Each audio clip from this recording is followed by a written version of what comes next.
Mareva est l'exemple même de la responsable d'entreprise qui a su résister aux effets dévastateurs de la pandémie. Elle n'est pas riche, loin de là, mais elle vit convenablement avec son mari et ses 4 enfants de cette petite société créée il y a 13 ans.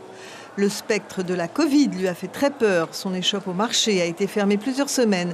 Elle s'est relevée en participant aux 2 derniers salons de juin et d'octobre, grâce aussi aux aides du pays et de l'État.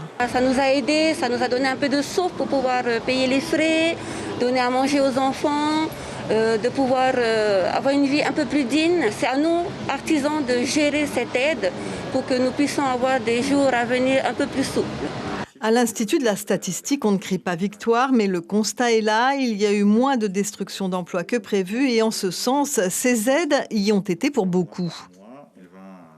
Par rapport aux premières estimations et projections qu'on avait pu faire en avril 2020 par rapport à l'impact de la crise, où on s'était dit que ça aurait pu être de l'ordre de 15 à 20% de l'activité, en tout cas du produit intérieur brut, on estime qu'on est plutôt sur de l'ordre de 9, 10, 12, peut-être 13%. C'est encore difficile à dire parce qu'il y a encore quelques mois avant la fin de l'année.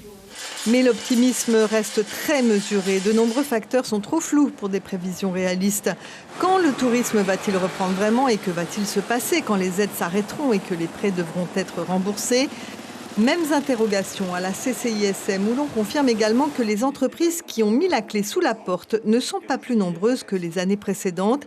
Il y a même de nouvelles sociétés qui se créent. On a enregistré près de 500 immatriculations contre 330 en août et comparativement en 2019, on a même une hausse de plus de 50%. Les gens qui auraient perdu leur emploi seraient plus enclins à venir prendre une patente pour continuer à avoir une activité. Et il y a également aussi l'impact du Covid et sur les nouvelles activités que cela peut créer, les nouvelles opportunités. Quoi qu'il en soit, la période que la Polynésie traverse est très compliquée et personne ne se risquerait à prédire l'avenir. La preuve, la cellule de crise de la CCISM est toujours active.